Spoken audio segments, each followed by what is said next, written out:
राजधानी दिल्ली में खतरनाक स्तर पर प्रदूषण ओवरऑल AQI 430 के पार पहुंचा। विजिबिलिटी कम होने से धुंध में छिपा अक्षरधाम मंदिर। इंडिया गेट इलाके में AQI 340 के पार जहरीली स्मॉग छाने से विजिबिलिटी भी कम हुई। दिल्ली में आज से बिना PUC के वाहनों को पेट्रोल पंप पर नहीं मिलेगा तेल। एयर पोल्यूशन पर रोक लगाने के लिए सरकार ने नो PUC नो फ्यूल अभियान शुरू किया। दिल्ली में आज से 12 लाख गाड़ियों की एंट्री पर लगी रोक। केवल BS6 वाहनों को दिल्ली में आने की होगी इजाजत। पीएम मोदी 3 दिवसीय विदेश यात्रा के अंतिम दौर में पहुंचे ओमान। राजधानी मस्कट के एयरपोर्ट पर डिप्टी CM सैयद शिहाब बिन तारिक अल सईद ने किया जोरदार स्वागत।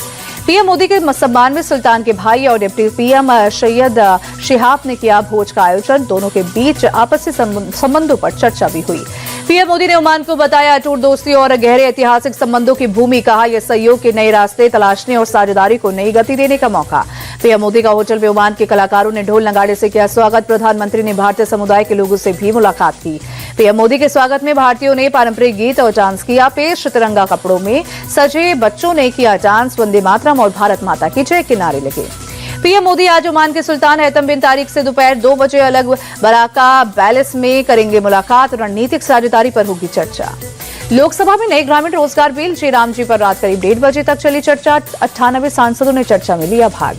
जी राम जी बिल पर चर्चा के दौरान लोकसभा में कृषि मंत्री शिवराज सिंह चौहान ने कहा ये विकसित भारत के निर्माण का बिल। जी राम जी बिल पर घमासान चारे कांग्रेस सांसद रेणुका चौधरी बोली सिर्फ नाम नहीं बदला जा रहा, नाम बदलने के नाम पर गरीबों का हक भी छीना जा रहा है। शिवसेना उद्धव गुट की सांसद प्रियंका चतुर्वेदी बोली आजादी की लड़ाई लड़ने वालों से बीजेपी को दिक्कत, पूरी योजना को खत्म करने की तैयारी। विपक्ष के आरोपों पर बीजेपी का पलटवार। सांसद दिनेश शर्मा बोले बापू हमारे दिल में है, कांग्रेस को योजना में दलाली की गुंजाइश, खत्म होने का दर्द। महाराष्ट्र के खेल मंत्री मानिक राव को कांटे से CM फडणवीस ने सभी विभाग वापस लिए। डिप्टी CM अजीत पवार को सौंपे गए सभी विभाग। CM फ्लैट घोटाले में गैर जमानती वारंट जारी होने के बाद CM फडणवीस ने लिया सख्त फैसला। शुक्रवार को बॉम्बे हाईकोर्ट में होगी अहम सुनवाई। मानिक राव को कांटे को निचली अदालत ने सुनाई है 2 साल की सजा। हाईकोर्ट से राहत नहीं मिली तो विधायक की जान आता है। बीजेपी नेता अमित मालवीय का दावा। तृणमूल सांसद कीर्ति आजाद ने संसद में ई-सिगरेट पी। अमित मालवीय ने एक्सपर्ट ट्वीट किया। लोकसभा में तृणमूल नेता अभिषेक बैनर्जी ने अपनी पार्टी के सांसदों को लगाई फटकार। कहा दिल्ली में ऐसे काम ना करे जिससे पार्टी की छवि खराब हो। RSS के सरकारवाह दत्तात्रेय होस बोले कि मुस्लिम समुदाय को नसीहत। पर्यावरण की दृष्टि से अगर मुस्लिम भी नदी की पूजा और सूर्य नमस्कार करे तो उनका कुछ नहीं बिगड़ेगा।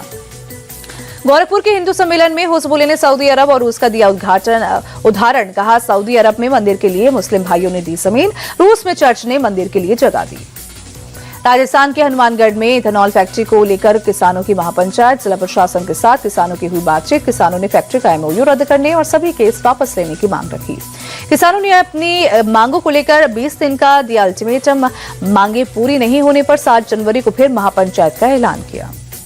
दिल्ली के इंडिया इंटरनेशनल सेंटर में पूर्व PM अटल बिहारी के जीवन पर आधारित किताब अटल संस्मरण लॉन्च। इंडिया टीवी के एडिटर इन चीफ और चेयरमैन रजत शर्मा और केंद्रीय मंत्री नितिन गडकरी भी रहे मौजूद।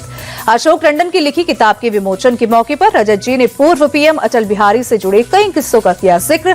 बताया किस तरह अटल जी के क्या कहने पर PM मोदी आपकी अदालत में आए। केंद्रीय मंत्री नितिन गडकरी ने भी पूर्व PM अटल बिहारी के साथ अपने अनुभव शेयर किए। कहा वो किसी बात पर अपनी भावनाओं को व्यक्त नहीं करते हैं बल्कि मेजॉरिटी की मान्यता को मंजूर करते थे। दिल्ली में गुरु तेग बहादुर की 350वें शहादत दिवस के मौके पर गुरुद्वारा रकाबगंज साहिब में सर्वधर्म कॉन्क्लेव का आयोजन। उपराष्ट्रपति CP राधाकृष्णन ने की शिरकत। उपराष्ट्रपति राधाकृष्णन ने गुरु तेग बहादुर को नैतिक साहस की मिसाल बताया। कहा उनका जीवन और बलिदान पूरी मानवता के लिए है। उत्तराखंड के चमोली में लगी भीषण आग, कई घर आग में जलकर खाक हुए।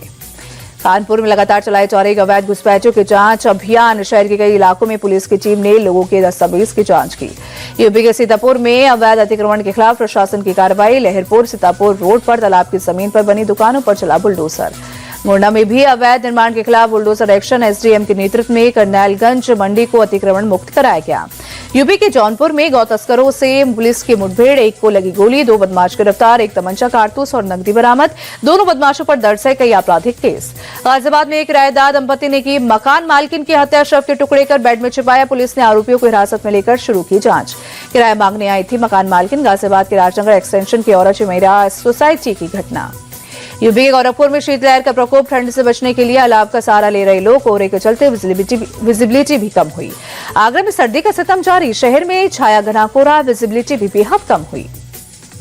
कानपुर में भी सर्दी का प्रकोप जारी, घने कोहरे के चलते कई ट्रेनें हुई लेट, यात्रियों की बढ़ी परेशानी। बिहार के मधुबनी में अतिक्रमण हटाने गई पुलिस टीम पर गांव वालों का हमला, ग्रामीणों ने मजिस्ट्रेट और पुलिस टीम को खदेड़ा, हमले में 2 पुलिस वाले घायल। ग्रामीणों का विरोध देख पुलिस की टीम बुलडोजर लेकर भागने लगी। गांव वालों ने कई सरकारी गाड़ियों में की तोड़फोड़, हमले की जानकारी के बाद मौके पर पहुंची कई थानों की पुलिस टीम ने हालात काबू में किए। पुलिस टीम पर हमले को लेकर मामला दर्ज, हमलावरों की पहचान कर गिरफ्तारी के लिए की जा रही छापेमारी। पुलिस अधिकारियों के मुताबिक हमला करने वालों के खिलाफ होगी सख्त कार्रवाई। कोलकाता के न्यू टाउन इलाके में झुग्गी बस्ती में लगी आग ने पूरी झुग्गी को अपनी चपेट में लिया। मौके पर पहुंची फायर ब्रिगेड की टीम ने बुझाई आग।